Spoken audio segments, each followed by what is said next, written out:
Muchas gracias por la atención y la presencia. Visto que tengo bastante gente aquí, así que va a ser muy bueno.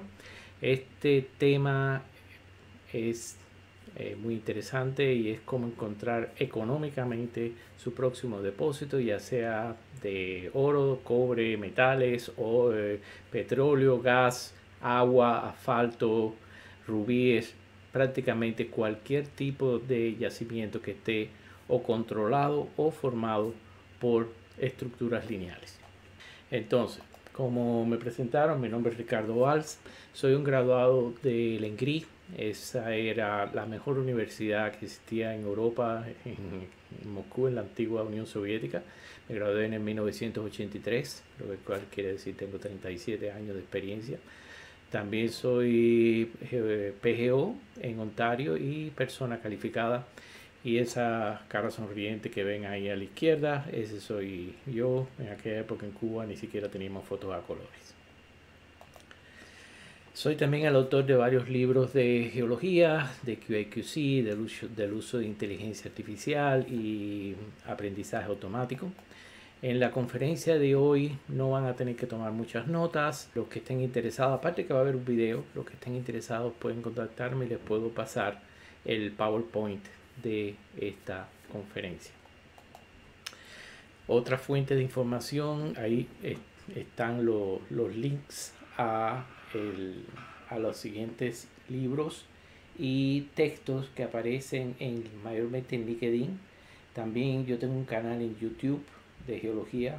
Si van a YouTube, ponen mi nombre, Ricardo Valls Geología, van a ver ahí todos los videos de geología y varios de ellos son de este tema de los lineamientos. Voy a comenzar con una pequeña historia. Había una vez en un país, no importa dónde, habían 3 geólogos que estaban explorando un área y ya habían pasado muchas horas, tenían mucha hambre y ellos habían oído hablar de que en la zona existía un castillo. Y claro está, todos los castillos tienen magníficos comedores.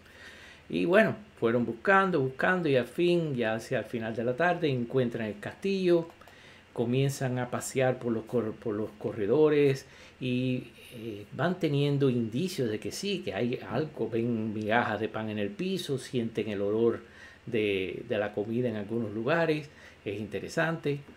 Y así siguen caminando hasta que llegan a la cocina. Pero la cocina estaba completamente a oscuras. ¿Ok? Y no veían nada. Estos 3 geólogos, uno de ellos era muy joven, recién graduado, lleno de energía, y cogió, déjenme ver un segundo dónde está aquí el láser. Perdón. Ok, espero que puedan ver mi mouse. Que el muchacho que me decía era joven, lleno de energía, comenzó a caminar por todas partes de la cocina porque lo estaba buscando alguna cazuela con comida, ¿no? Y caminaba por todas partes esperando encontrar la olla. El segundo geólogo, que era más viejo, con mucha más experiencia, dijo, no, yo voy a ir despacito de izquierda a derecha, de derecha a izquierda, de izquierda a derecha, hasta que me encuentre la olla de cocina. El tercer geólogo sencillamente se acercó a la pared y prendió la luz. Esta conferencia es precisamente para este tercer geólogo, aquellos que prenden la luz para encontrar rápidamente lo que están buscando. ¿Por qué es necesario este método de los lineamientos? El desarrollo de un cuerpo mineral, desde el descubrimiento hasta la mina, y veces pueden pasar 10 años, 15 años, gastarse varios millones de dólares y en muchas ocasiones, luego de tanto gasto y trabajo, hay un cambio en el precio del mercado y sencillamente la mina no es económicamente feasible. Por tanto, se pierde la actividad de la minería, de la investigación en la minería es muy difícil. Por tanto, la idea es de minimizar el efecto, minimizar el riesgo, haciendo una secuencia de trabajo que es siempre la misma. Empezamos con el mapeo, apoyado por fotografía satelital. Después hacemos muestreos de geoquímica fundamentalmente. Posteriormente geofísica. Un montón de tiempo elaborando datos para que por fin podamos encontrar los lugares donde vamos a hacer la perforación y con los dedos cruzados vamos a encontrar la mineralización que buscamos. El problema es que muchas compañías tratan de ahorrar centavos y, como decimos en Cuba, tratan de coger el gato por la cola, y casi siempre no es un gato lo que cogen, es un tigre, porque la geología no perdona cuando se tratan de cortar esquinas. Les voy a contar un caso real de Colombia. No voy a mencionar la compañía, voy a decir sencillamente que hay una compañía A que estaba trabajando en Colombia y ellos hicieron todas las cosas como tenían que hacerlas. Hicieron el mapeo, hicieron la geoquímica, hicieron la geofísica, todo como hay que hacer.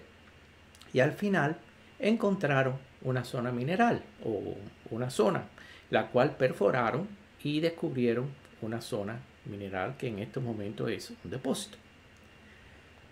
Aparece otra compañía que vamos a llamar compañía B, que adquiere el terreno inmediatamente al oeste de esta compañía. Y esta compañía B, que pensaban que eran muy inteligentes, decidieron, nosotros no vamos a tener que gastar un centavo en exploración. Nosotros sabemos por dónde viene la zona mineralizada. Y esto es en serio, sin haber hecho absolutamente nada de mapeo ni de nada, comenzaron a perforar asumiendo que la mineralización venía, que continuaba dentro de su terreno. Como digo, la geología es muy cruel. En la vida real había una falla exactamente en el borde entre las dos licencias, y la zona mineral no solo se había desplazado hacia el norte, sino incluso había cambiado el ángulo de cruzamiento, y esa compañía perforó, no voy a decir la cantidad exacta, pero fue una enorme cantidad de pozos por gusto, porque trataron de cortar las esquinas, lo cual no es correcto. Está bien, el problema es, si hacemos las cosas por el método correcto, nos demoramos mucho tiempo. Como digo, 10 años es normal para el desarrollo de un descubrimiento hasta llegar a una mina. Y no tenemos y lo que queremos es encontrar alguna forma en que podamos reducir ese tiempo. Y de esa forma fue que yo inicié o comencé a poner junto este sistema de lineamientos. Y haciendo un poquito de historia, el primer trabajo que nosotros hicimos lo hicimos en noviembre del 1999. En Canadá, por aquella época, el gobierno de Canadá había hecho un programa de exploración geológica que se llamaba Lithoprop, en el cual ellos hicieron levantamientos geoquímicos regionales de toda Canadá, geofísica, mapeo, todo, y pusieron toda esa información gratuita en la internet para fomentar el interés de las compañías juniors o verdes para que aplicaran a zonas que tuvieran posibilidades de desarrollar un proyecto. Una compañía se me acercó, pues yo trabajaba con ellos en aquel momento y ellos me veían a mí jugando con los mapitas de lineamiento, que hoy vamos a hacer esto en esta clase, en esta presentación, porque mi objetivo no es solo de que ustedes tengan una idea de este método, sino que sepan cómo mañana mismo van a poder aplicarlo.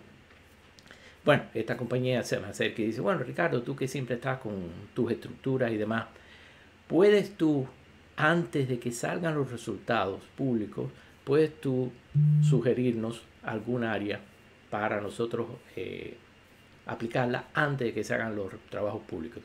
Y así mismo fue lo que hicimos en Río Noranda, basando única y exclusivamente en un mapa de topografía y un mapa geológico. Les definí un par de áreas que ellos inmediatamente aplicaron, y cuando salieron los resultados de todos los muestreos, efectivamente estas dos zonas fueron muy interesantes. Aquí vemos a mi colega Abe Abolins muestrando una veta de cuarzo que contenía oro en más de 10 gramos por tonelada. Entre el 2000 y el 2002 fue como digo yo, la época de los diamantes. Había una furia de diamantes aquí en Canadá y el método de los lineamientos funciona perfectamente para el caso de los diamantes, las pipas kimberlíticas y demás. Como un hecho curioso, en aquella época De Beers estaba haciendo trabajos en el norte de Quebec y hay una pipa diamantífera muy famosa que se llama la pipa de Víctor, en la cual De Beers se gastó millones y millones de dólares en encontrarla, y en un estudio ciego que a mí me hicieron, yo encontré la pipa de Víctor por $10,000 en cuestión de 3 días. Posteriormente pasamos a trabajar en petróleo. En el 2003 estaba trabajando en petróleo y gas, y déjeme decirle que si el método de alineamiento funciona muy bien para yacimientos de diamante, de oro y demás, para petróleo es sencillamente un sueño. Es como si fuera diseñado para este método. Y estando trabajando en Tennessee, da la casualidad que yo había acabado de hacer un estudio para una compañía privada en el norte de Ontario, en una zona que se llama James Bay Lowland Area, que pueden imaginarse ustedes decenas de miles de kilómetros de pantano, con el agua hasta el ombligo. ¿Okay? Ahí prácticamente no hay un afloramiento. Y nosotros hicimos un estudio. Cuando digo nosotros me refiero a mi amigo el doctor Vadim Galkin, que es con quien yo trabajo en este tipo de lineamiento, y le proyectamos, le encontramos un área a esta compañía para que buscaran, hicieran el claim, o sea, pidieran la zona y que empezaran a buscar. En esas partes del norte de Canadá solamente los aborígenes, los indios americanos, pueden caminar esos pantanos. Y yo les di el área y me fui a trabajar en Tennessee, y como a la semana de estar trabajando en Tennessee recibo una llamada de esta compañía. El hombre tan excitado que yo no podía entender lo que me decía por teléfono. Le dije, cuelgue, llámame dentro de 15 minutos. Dentro de 15 minutos me va a llamar y me dice, es increíble, en el medio de un pantano los indios me han encontrado un trozo de kimberlita con un macro diamante en la roca. Así que esa compañía estaba muy muy contenta. Claro está, es una compañía privada y ellos hicieron sus negocios. Pero estando en Tennessee, que fue muy interesante porque yo no sé si ustedes se fijan aquí en la imagen, ven aquí estas zonas en color más bien verdecitos. Cuando nosotros terminamos de hacer la interpretación, yo dije, me voy a hacer millonario. Porque en Estados Unidos, si ustedes descubren un campo petrolífero, ustedes automáticamente tienen un 10% de la ganancia, sea quien sea el que desarrolle el proyecto. Y yo había encontrado, bueno, llamo a la gente y le digo, señores, acabo de encontrarles un campo petrolífero, esto es increíble. Y yo muy contento, y cuando los miro, la cara de ellos era muy, muy tranquila. Y digo, ¿qué pasa? ¿No están contentos? Y dicen, no, nosotros sabíamos que eso era un campo petrolífero, ese es el Oneida Camp. Nosotros estábamos sencillamente probando a ver si tu método funcionaba o no. Y digo, ok, está bien, ya ven que funcionan, vamos entonces a trabajar en otra área. Y sí, pero se nos acabó el dinero, tenemos que esperar. Cosas que pasan en la geología. En el 2007 apliqué por primera vez este estudio de lineamientos para las lateritas níquel cobaltíferas de Guatemala. Y también, de nuevo, los resultados son increíbles. Personalmente yo descubrí más de 4,000 kilómetros cuadrados de lateritas en Guatemala, las cuales después yo pasé el proyecto a Vale, y una parte a Vale y otra parte a BHP, a BHP. Más tarde, en el 2013, comenzamos a trabajar por primera vez en piedras preciosas, y esto es un caso interesantísimo de esmeraldas en Boyacá, donde antes de que la compañía pusiera un pie en el campo, basado en modelo de elevación digital y las fotografías satelitales, le pudimos reducir el área en un 70%. y ellos pudieron concentrar todo el dinero que tenían de exploración en estos dos sectores, los cuales en estos momentos también ya están produciendo esmeraldas. Ok, ¿cómo funciona este método que suena tan fantástico? Empezamos por la selección de un área y hacer el análisis de lineamientos, no de liminetos, como dice ahí. Después se hace el modelaje tridimensional, se puede hacer el análisis de diagrama de Rosa, se procesan todos los datos y se hace la representación gráfica. Para seleccionar el área es muy sencillo. Ustedes, digamos que si este es el área que a ustedes les interesa, siempre tomen un área, hagan un buffer, un área un poco mayor, al menos de 1 kilómetro cuadrado. Y después les voy a mostrar por qué. Cuando se hacen los estudios de formación, de estrés y strain, es muy importante que haya ese marco para evitar deformaciones que no están relacionadas a las estructuras. Una pregunta que a mí siempre me hacen es cuál es el área para donde podemos hacer este análisis. Nosotros hemos hecho análisis de lineamientos en áreas pequeñas hasta 30 kilómetros cuadrados, pero no es recomendable. ¿Por qué razón? Porque un área de 30 kilómetros cuadrados, imagínense que este rectángulo en rojo fuera 30 kilómetros cuadrados.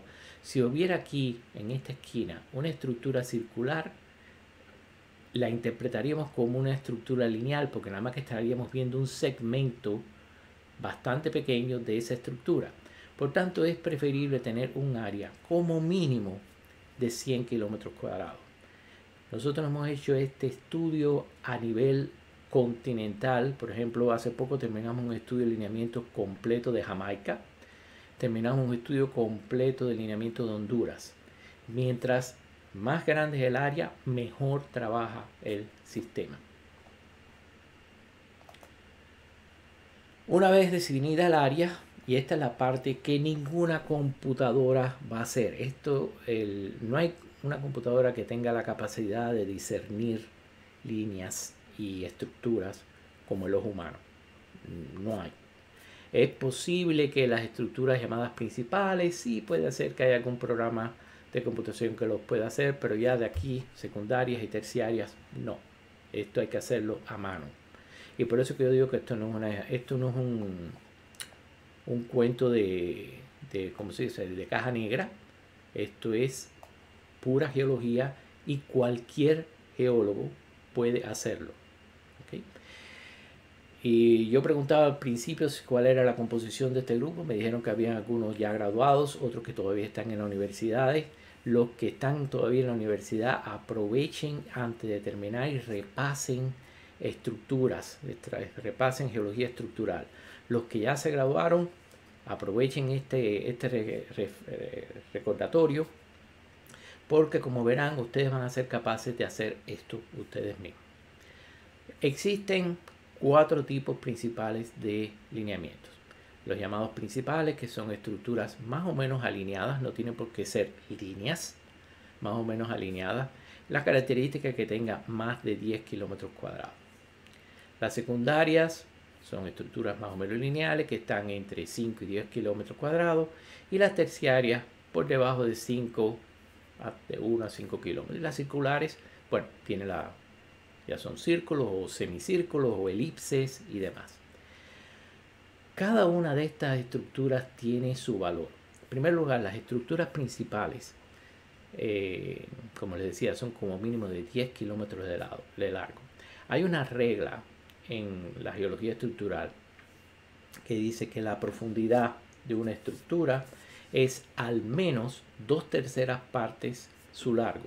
Otros especialistas dicen que no, es exactamente su largo. O sea, que si ustedes tienen una estructura que es de 15 kilómetros de largo, esa estructura como mínimo tiene 10 kilómetros de profundidad, puede tener hasta 15 kilómetros de profundidad.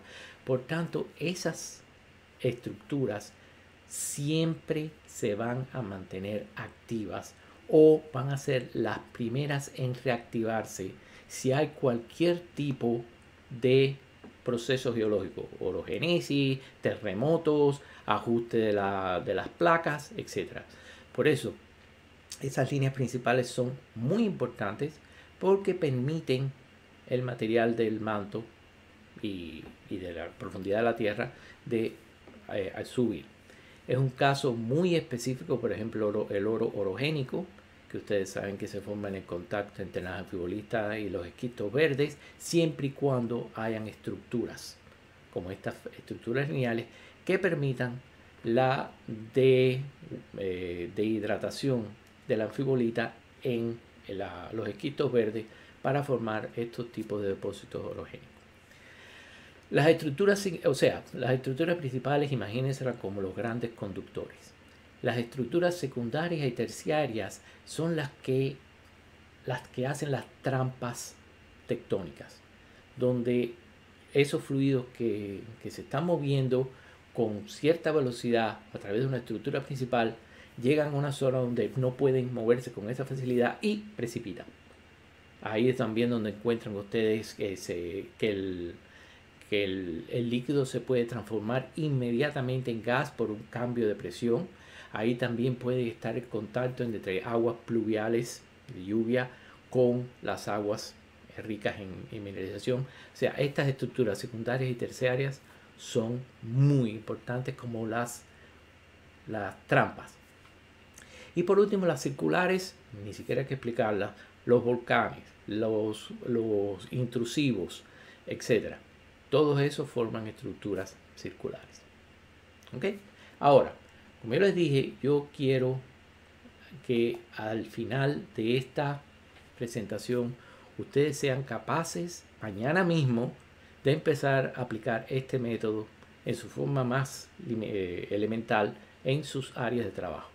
Todos ustedes recibieron un mapa, este mapita que tienen aquí, y se les pidió que lo imprimieran y tuvieran a mano un par de colores, una regla y demás.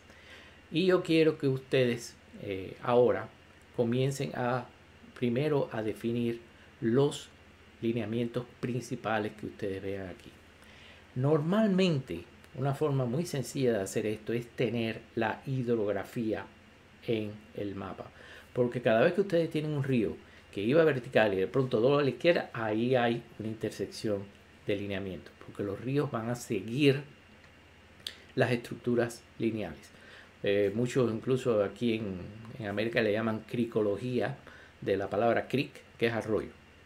¿Okay? Por tanto, si ustedes tienen una red hidrográfica, digamos que el río principal serían las principales, los arroyos serían los secundarios y las pequeñas cañaditas serían los terciarios. Eso es una forma de hacerlo. Pero yo no quise poner aquí la base hidrográfica porque le iba a complicar mucho. Yo creo que ustedes pueden fácilmente encontrar algunas estructuras lineales aquí. Y yo como un ejemplo les voy a regalar una. Si ustedes se fijan aquí, a lo largo de esta pared, por aquí va una estructura de carácter lineal. ¿Ok? Les voy a dar ahora 2 minutos para que hagan las estructuras lineales en ese mapita.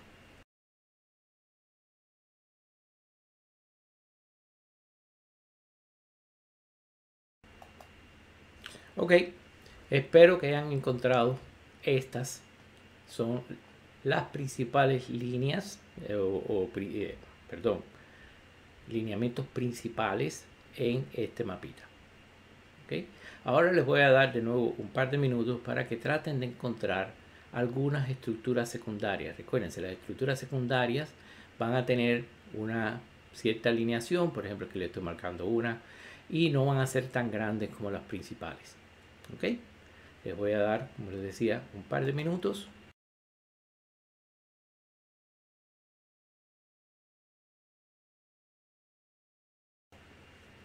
Ok, aquí les estoy presentando algunas, no todas, algunas de las estructuras de los lineamientos secundarios. Como les decía al inicio, una de las formas más fáciles de hacer esto es tener la red hidrográfica. Como decía, el río principal serían los principales, los arroyos serían los secundarios y las cañaditas serían los terciarios. ¿Okay? Pero yo quiero que ustedes vayan desarrollando la vista al hacer este tipo de mapa. Otra forma en que se puede utilizar o que se puede encontrar elementos son con mapas geofísicos. Por ejemplo, Los mapas magnetométricos dan perfectas estructuras lineales que por su tamaño las pueden dividir entre principales, secundarias y terciarias. Mapas, por ejemplo, de gravimetría les pueden dar las estructuras circulares muy bien, por ejemplo, los campos negativos de magnético, eso puede ser un intrusivo félsico y demás. Otro truco a la hora de hacer los lineamientos es coger ese mapa y rotarlo, y rotarlo, y rotarlo. ¿Okay? O sea, mirarlo de distintos puntos. Si ustedes hacen esto, no en papel, sino directamente en la computadora, yo entiendo que la nueva generación tiene una capacidad especial para trabajar directamente en la computadora, no con el papel. Bueno, si ustedes están trabajando, por ejemplo, con Adobe Photoshop, pueden cambiar el ángulo de luz, de iluminación del mapa, de este a oeste, de norte a sur, y eso les va a hacer resaltar las estructuras que en un inicio, mirando el mapa en una dirección, no pudieron verlo. Bueno, hay dos estructuras circulares aquí, una sobre todo que es muy fácil de ver, un solo minuto, porque de verdad que es fácil.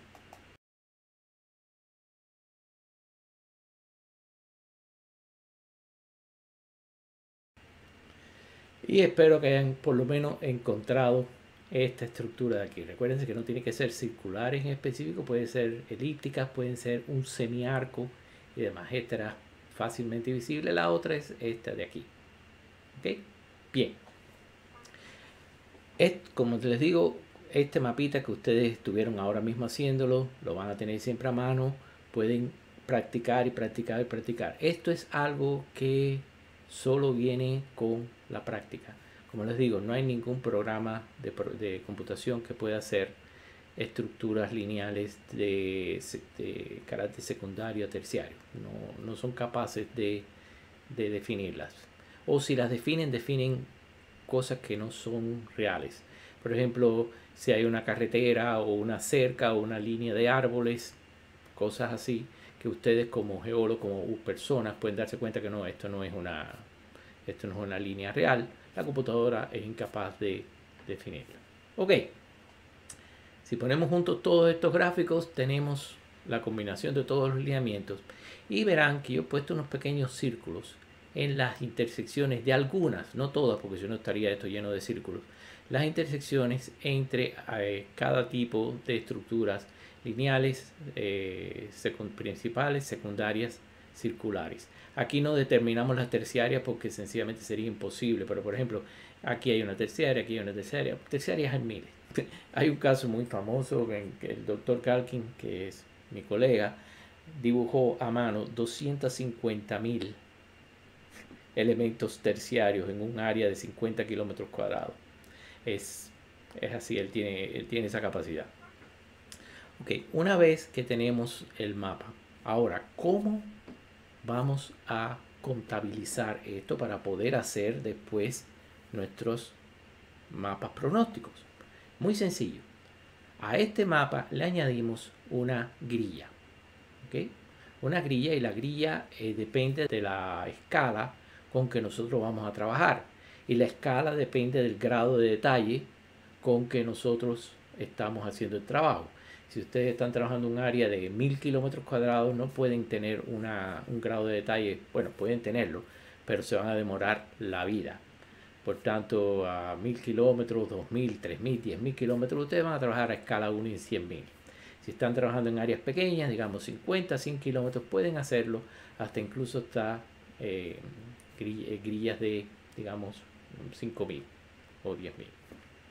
En este caso, cada cuadrito de esto es 1 kilómetro cuadrado. Estamos hablando de una grilla de 1 en 50.000. Y lo que se hace es contar a mano qué cantidad de estructuras y de intersección de estructuras caen en cada cuadrícula. Y comenzamos con determinar el punto central, de las coordenadas del punto central de cada cuadrícula, para tener entonces una tabla en Excel al final. Por ejemplo, en este rectángulo de aquí, ¿qué tenemos? Tenemos dos principales, una secundaria, una intersección entre la principal y la secundaria, y en total una sola intersección. Bueno, creo que me están siguiendo. Ustedes ven el rectángulo rojo aquí, ¿verdad? El rectángulo ven que hay dos lineales en negro, una secundaria en azul, una intersección entre el azul y la principal. Esa es la cantidad de información que tienen en ese rectángulo. Bueno, esa información se hace para cada rectángulo. Yo tengo otro caso aquí como ejemplo. Por ejemplo, este de aquí. Aquí tenemos las dos principales, las mismas dos principales en negro. Tenemos una circular. Tenemos las dos intersecciones entre la principal y la secundaria. Perdón, entre la principal y la circular. Aquí están, en verdecito. Y en total, dos intersecciones. ¿Ok? Entonces, toda esta información nosotros la que ponemos, y después yo les voy a enseñar una tabla en Excel en la cual está la UTM East o la UTM Norte o la latitud y la longitud de cada punto central, y a la mano derecha el total de intersecciones de primer tipo, de segundo, de primarias, secundarias, terciarias, circulares, la cantidad total de intersecciones y la cantidad de intersecciones entre la primaria y secundaria, primaria y terciaria, primaria y circular, secundaria y terciaria, secundaria y circular, y entre cada una de ellas. Es una tabla que mide desde aquí hasta la pared de acá de la derecha. Ahora, eso es lo que es el lineamiento, y es algo que ustedes pueden, como les digo, mañana mismo empezar a hacer con sus áreas, y les va a dar una enorme información. ¿Okay? Porque ¿qué es lo que nosotros estamos buscando? Nosotros estamos buscando aquellas áreas donde se pueda depositar la mineralización. Como en el caso de la cocina, cuando el geólogo prendió la luz, lo que él está buscando es la gran cazuela. Y eso es lo que nosotros tenemos. La ideología de este método es, antes de poner el pie en el terreno, saber si existe la posibilidad en su área de que haya un volumen el cual puede estar lleno de materia de mineralización. Ahora, esto solamente es el lineamiento, y esto es algo que lo pueden hacer cualquiera. El siguiente paso es el modelaje tridimensional, plástico y elástico. Y aquí ya, por desgracia, no es algo que lo pueden hacer, lo puede hacer cualquiera. Esto requiere especialistas estructurales que te hagan este trabajo.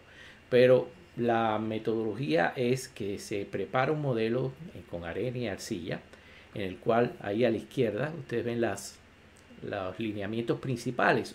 Nada más que se ponen los principales, se marcan con un cuchillo, ¿ok? Y después ese modelo se somete a todos los tipos de compresión que están marcados por las flechas rojas que ustedes ven ahí. O sea, se comprime, se dilata, se estira, se encoge.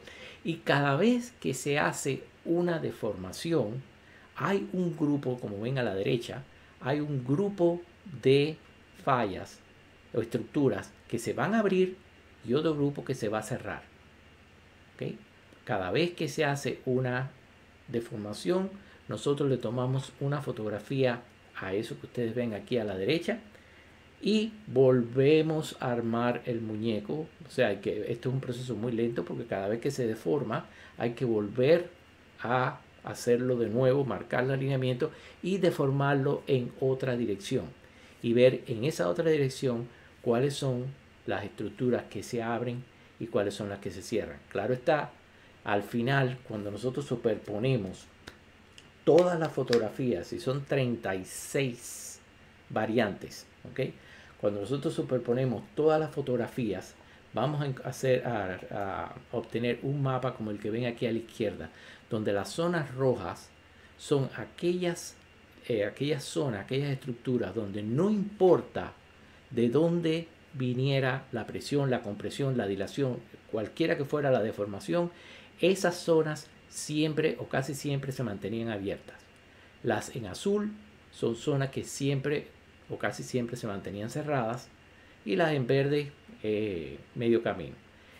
Este mapa, que claro está, cuando lo convertimos de un gráfico, y después les voy a enseñar cómo hacemos eso también, de un gráfico a números, podemos utilizar, yo utilizo Surfer, y pueden utilizar y hacer su mapa en el cual van a tener, ok, estas zonas de aquí son las que más posibilidades tienen de desarrollar un volumen. Por tanto, yo no voy a gastar mi dinero explorando fuera de estas dos zonas de aquí, porque es aquí, yo puedo tener una magnífica anomalía de oro por acá, pero eso puede haber sido un granito de oro, un nugget que está en la superficie. A mí lo que me hace falta saber es si hay o no un volumen, y eso es la forma que yo quiero que ustedes aprendan a pensar a partir de ahora. El objetivo, la forma de encontrar económicamente su próximo depósito es saber antes de gastar un centavo si hay la posibilidad de que haya un volumen, un espacio. Y ya después con la geoquímica, la geofísica y mapeo vamos a saber si ese volumen está lleno de algo útil. Ok, este es el modelaje plástico que, como les decía, se hacía con arcilla y arena. Y se demora mucho porque cada vez que deformamos el modelo hay que volverlo a hacer. El modelaje elástico, por su parte, es mucho más interesante. Se hace con gelatina. ¿Okay? Una gelatina, se marca los lineamientos y por debajo de la gelatina se pone un papel polarizado y con un bombillo de luz, y de nuevo volvemos a deformar el modelo, y cuando se deforma obtenemos estas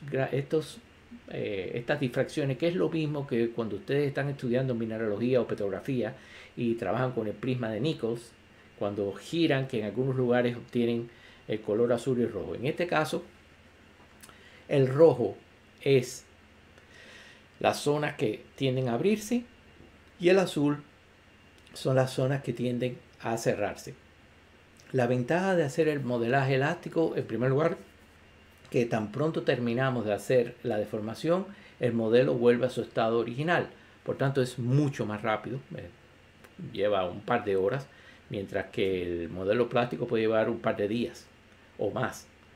Y la otra ventaja es que cuando terminamos de hacer este estudio, bueno, nos podemos comer la gelatina. De nuevo, cada vez que se hace una deformación, se toma una fotografía y volvemos a hacer el mapa, y entonces sobreponemos el modelaje elástico sobre el plástico. Aquellas zonas donde coincidan ambos, esas son las zonas de mayor perspectividad de que haya un volumen. Y con esto ustedes han ahorrado entre el 50 y el 75% de todo el presupuesto que se iban a gastar en la exploración. Ya lo pueden utilizar única y exclusivamente en aquellas zonas, o inicialmente en aquellas zonas que tienen la mayor perspectividad de tener un volumen.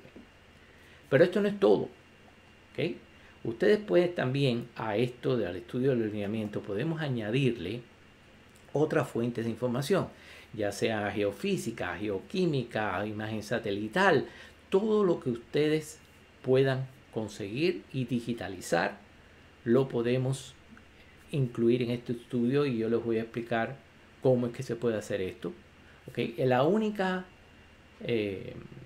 cosa que hay que tener en cuenta es que el área tiene que cubrir, o sea, el área de nosotros tiene que estar dentro del mapa. Una situación como esta, donde la mitad de las muestras no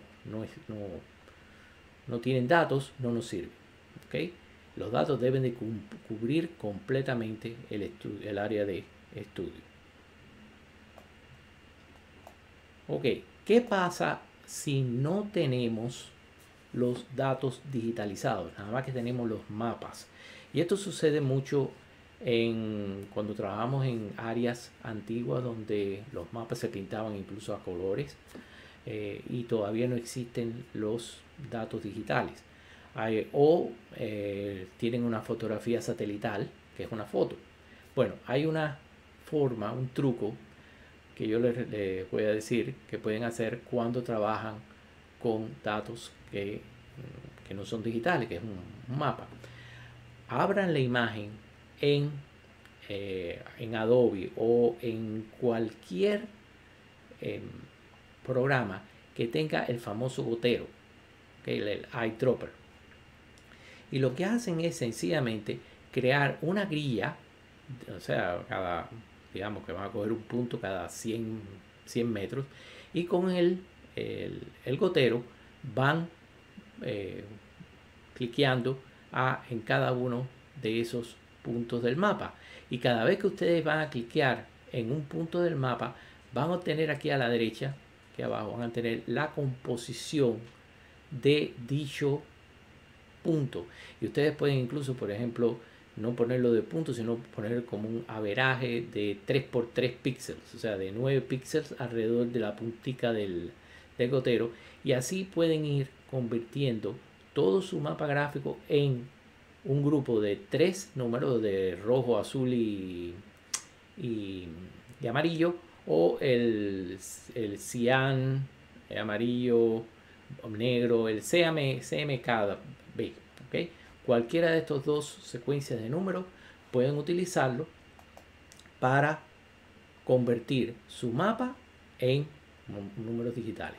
Claro está que esto lleva mucho tiempo, pero si es la única forma de hacerlo, pueden hacerlo así. Yo utilizo un programa que se llama GIMP 2, y aquí es el lugar donde lo pueden bajar. Son programas gratuitos. ¿Okay? Y ya nos estamos acercando hacia el final. Una vez que tenemos ya todos nuestros datos en forma digital, podemos integrarlos todos utilizando el método de análisis de correlación. Y algunos de ustedes, si han oído algunas de otras de mis conferencias de análisis composicional de los datos y demás, me habrán oído decir que el análisis de correlación, que es extremadamente útil, es útil, pero es necesario previamente convertir los datos por el método de análisis composicional de los datos, porque si no vamos a tener resultados incorrectos. De nuevo, en mi canal de YouTube, Ricardo Biología, en YouTube, van a encontrar referencia al análisis composicional de los datos y pueden ver esos videos, o estén al tanto de otras conferencias que yo voy a estar dando, en la cual, o hay cursos incluso, de cómo procesar y representar gráficamente esos datos bioquímicos, y hablamos mucho de la correlación. Pero bueno, utilizando el método de correlación, vamos a unir todo esto en un solo mapa. Y la diferencia entre lo que nosotros hacemos, que yo le llamo el Range Correlation Coefficient, o el coeficiente de rango de correlación, es que yo creo un solo mapa, que le llamo mapa pronóstico, que es como cogiera toda esa información y la hubiera comprimido en un solo mapa. No es lo que ustedes, por ejemplo, conocen aquí a la derecha, los mapas hiperespectrales, en los cuales hay, por ejemplo, 500 planos, y los que saben interpretarlo dicen, bueno, el nivel 10 con el 108 con el 30, eso es arcilla. ¿Ok? No, esto es un solo mapa en el cual todo se comprime en un solo nivel de información. La otra fuente de información que ustedes pueden añadir aquí es el diagrama de Rosas. Una técnica de análisis estructural muy común, y en estos momentos, con el uso de los celulares, y hay programas como Clino, como Lambert, que permiten hacer cientos de mediciones estructurales en pocos minutos, y hay programas que te permiten crear los diagramas de Rosa, que es lo que están viendo que ustedes aquí a la izquierda. Ahora, el problema era cómo utilizar esta información, que es gráfica, que es un vector de orientación en el análisis correlacional. Y aquí a la derecha ustedes ven un diagrama de flujo que yo creé para convertir los diagramas de flujo en una figura geométrica, y a la vez darle a esa figura geométrica un valor nominal. Por ejemplo, aquí dice, si el diagrama de Rosa es muy complejo, o sea que tiene más de 3 puntas, digamos que sí. Si hay una punta predominante, digamos que sí, entonces un elipsoide, y le doy el valor de 5. Si digamos que no, si todas las curvas tienen la misma largo, sí, entonces un círculo le pongo el valor de 4, y si no es irregular, le pongo el valor de 9. Y así yo soy capaz de convertir cada uno de estos grafiquitos en un número, y ese número va a formar parte de esa enorme tabla en Excel que yo les mencionaba, que va desde, a veces, puedo tener 50, 70 columnas, porque ustedes pueden añadir aquí, si tienen los datos, por ejemplo, de geoquímica, pueden añadir toda la geoquímica aquí, porque el objetivo es, cuando pongamos todos estos juntos, y después de hacerle el estudio normal de análisis descriptivo de la ley de distribución y demás, es llegar a crear, a determinar cuál es el rango, el coeficiente que me mapea específicamente la mineralización. Y de nuevo estoy haciendo un poco de propaganda para este otro curso de cómo explorar, cómo procesar y representar los datos. Es muy útil. Hay algunos videos en YouTube que son gratuitos, que explican este proceso, pero en realidad participar en un curso que son 3-4 días procesando datos con sus propios datos, donde les voy a explicar no solo cómo llegar a estos coeficientes, sino cómo hacer estos dendogramas, que son importantísimos para entender la génesis de nuestros depósitos. Es una forma muy buena de trabajar. Y ustedes pueden crear correlaciones para distintos tipos de mineralización dentro de su área de trabajo. Nosotros tuvimos un caso al norte de Ontario, donde el cliente tenía yacimientos de oro, de diamante y un VMS. Y pudimos encontrar los coeficientes que mapeaban específicamente cada tipo de dicha mineralización. También análisis factorial y demás.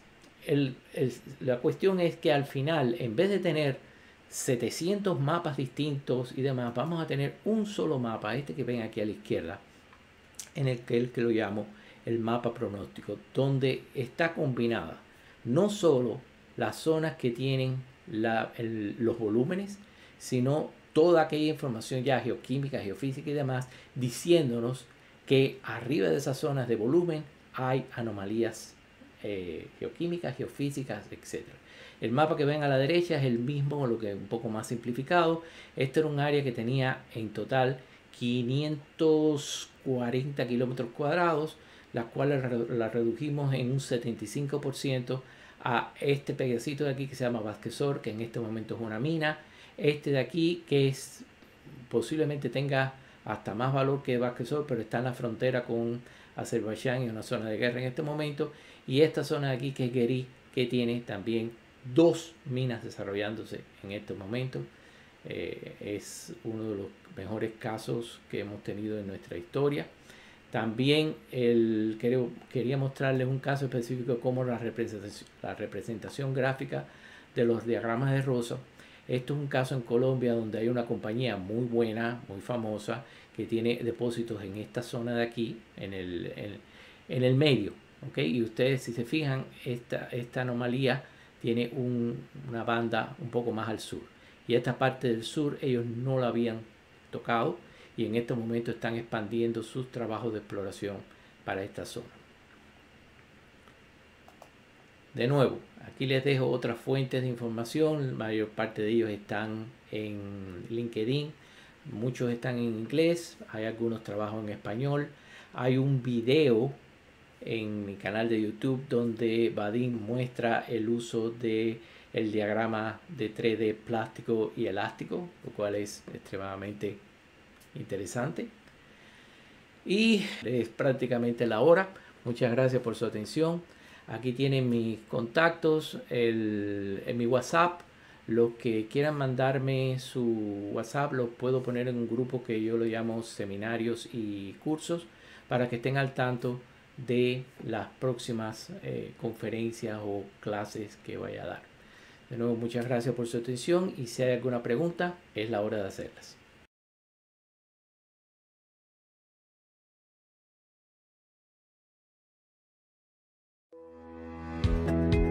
I think these videos are brilliant and I'm sure you will like them too. Please like, comment and subscribe, and don't forget to click the notification bell.